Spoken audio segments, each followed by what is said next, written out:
Okay, let's have our part 3, Engineering Economy. At this time, we'll be talking about gradient series. Yung arithmetic series and arithmetic series particularly. Dali lang to, no? So, I have decided na idiretso ko siya sa problem, no? Para ma-relate natin talaga siya sa concept of the cash flow. Wala namang bago dito. Cash flow lang yung panlaban talaga. Alright. So, halimbawa, the ABD company is building a new plant. The equipment maintenance costs are expected to be 500 the first year, then 550 the second year, and 600 the third year. Assuming interest is 8% compounded annually, how much the company plan to set aside now in order to pay the maintenances? So, yung tinatanong dito, ilan yung dapat itabi ng company para mabayaran lahat ng maintenances for 3 years? Okay, yung concept, gamitan natin ng cash flow. At the first year, the maintenance is $500. Second year, naging 550. At the third year, naging 600. So, ilan dapat yung itabi at the present time? We can call that one as the present worth of all of this money para mabayaran to. What is the formula of the present worth if given future amount? So, yung generic formula natin for a lump sum for a single amount only. The present worth is F over 1 plus I raised to N. So, yung F natin, tatlong future amount yan relative to year 0. Means, tatlong F over 1 plus I raised to N yung gagawin natin. So, i-atras natin yan. And we can say that the present worth of these $500 is 500 over 1 plus I, 0.08. On the first year, basta i-atras mo yung single payment, then i-divide mo yan ng 1 plus I raised to N. Okay, forward mo naman, gawin mo siyang future amount, then i-divide natin siya ng 1 plus I raised to N. Yung 550 naman, i-atras natin. So, another present worth of that money, 550 over 1 plus I on the second year. Kung 600 naman, inatras natin. So, that is 600 over 1 plus I in the third year. Okay, so kuha natin yung ating present worth. Ito yung kailangan para mabayaran lahat ng payment. $1410.8. Okay, saan dito yung gradient series?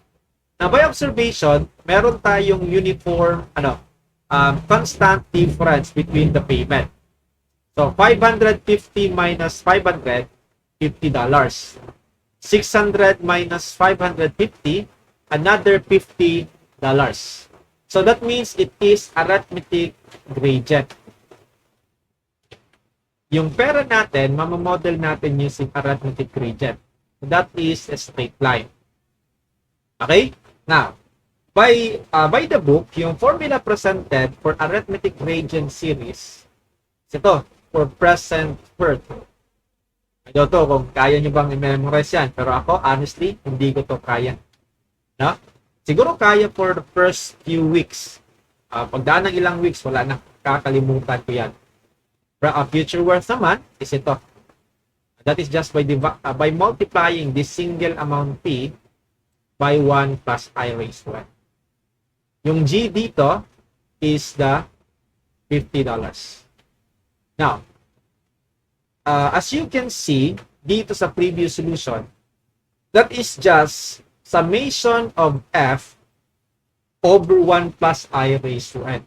Yung nagbabago, yung N nila, increasing. So, mas mabilis kung gamitan natin siya ng sigma notation or summation. Gawin ko siyang summation of, let me call the future amount at any time n, Fn, over 1 plus I raised to n. Variable sa n. Yung limit sa ginamit ko na variable is m to capital N. And this will define the payments. Yung m is the first period, nag-start sa first year. Yung capital N is our last period at the end of 3 years. Kailangan lang natin ma-define si Fn as a function of N. So, yung straight line na yan, using arithmetic gradient. Okay, remember arithmetic gradient A sub n, it is A sub m, general formula, plus n minus m, common difference d. Where the common difference is the gradient $50. Gradient is slope. So, i-cut natin siya dito.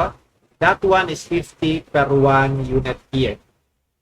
Okay, so relating that one, gawin ko itong Fn equal to Fm.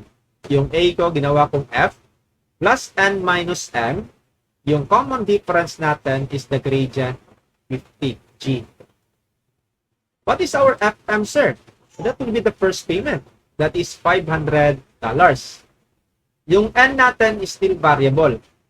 So, n, yung m natin is the first period. Nag-start yung payment natin. It is on the first year.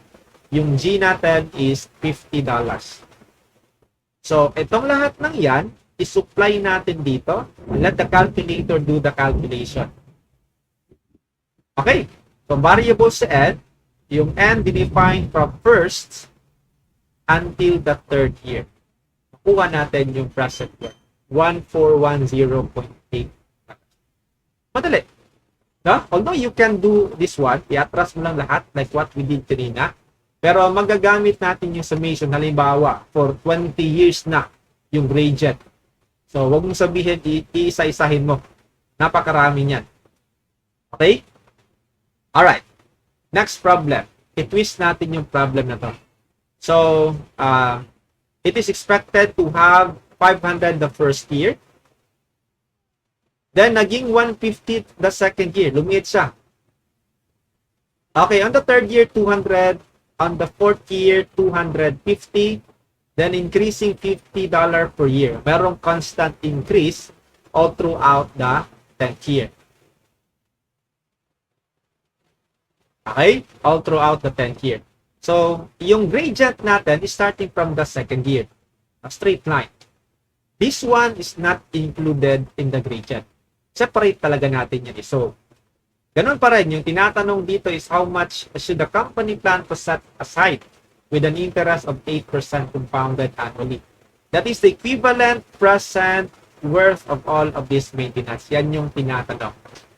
So again, ito siya, hindi yan included sa gradient. Separate money yan. Trust natin yan separately.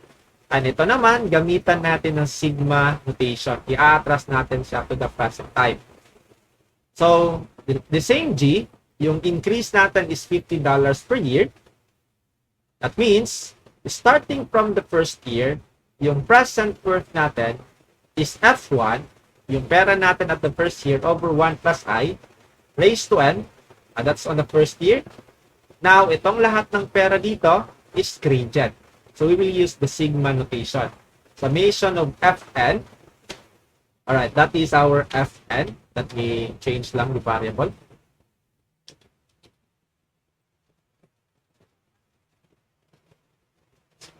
Alright, Fn over 1 plus I raised to N. Again, these are the limits of the payment.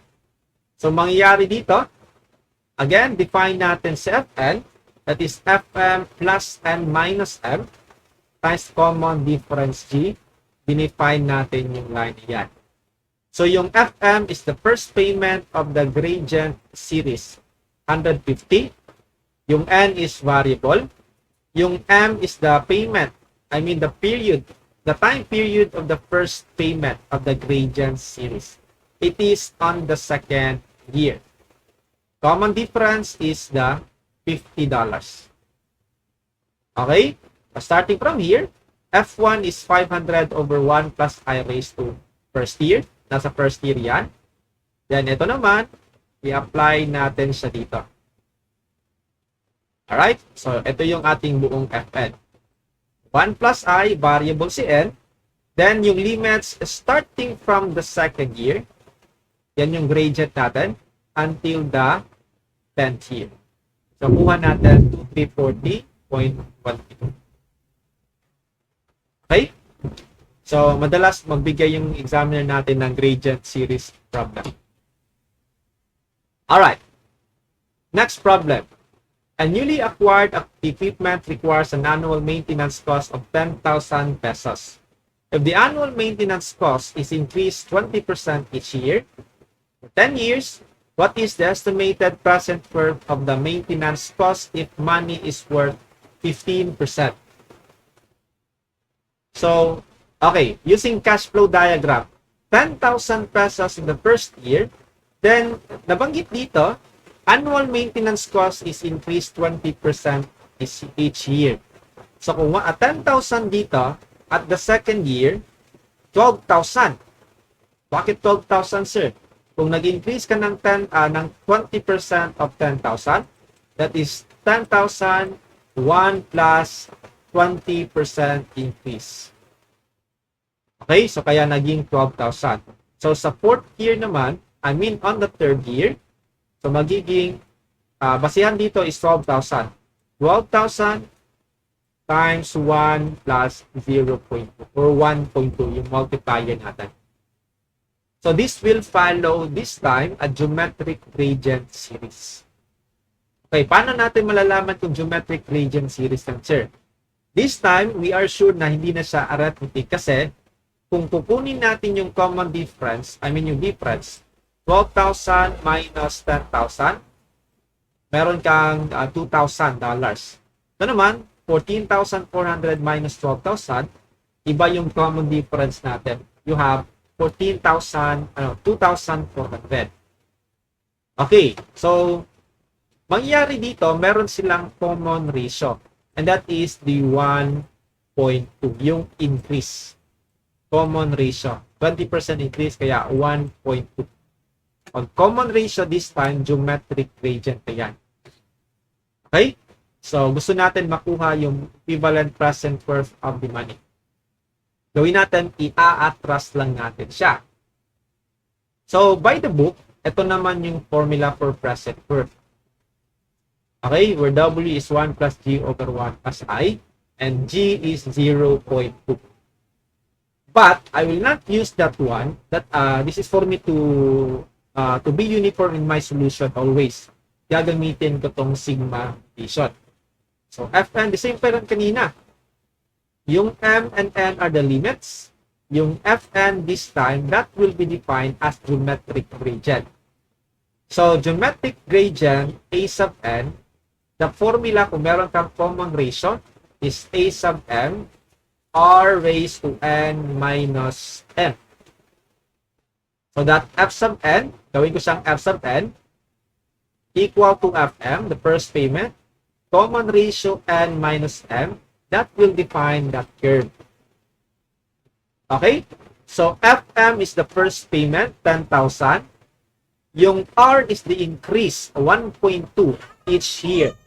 20% each year. Again, magiging 1.2 yan, no? 1 plus 0.2. So, 1.2 raised to N. Yung M natin is the first payment period. It is on the first year. Kung sa second year nag-start, then second year, 2. Third year, then third year. Ganon sa kadali. So, i-apply natin yan dito. Okay? Interest is 0.15. The money is worth 15%. Variable N. So, starting from first year until the 10th year. 100.51 pesos. Now, halimbawa gusto mo makuha yung future amount at the 10th year. Then, i-forward lang natin si P. Yung future amount, kung gusto natin makuha on the 10th year, that is P. So, balik, itong lahat na convert natin into single payment. Then, itong single payment, i-forward natin on the 3rd year. Kung i-forward natin, 1 plus I multiply, raised to N. Ganon yung concept. Or pwede rin, kung gusto mo kuhanin yung P, pwede rin isa-isahin, no? Ito, atras mo siya, like what we did sa pinakaunang example. I-atras natin siya isa-isa. That would be the same. Try nyo na lang, no? Anyway, at to 10th year lang ito. You can do that one.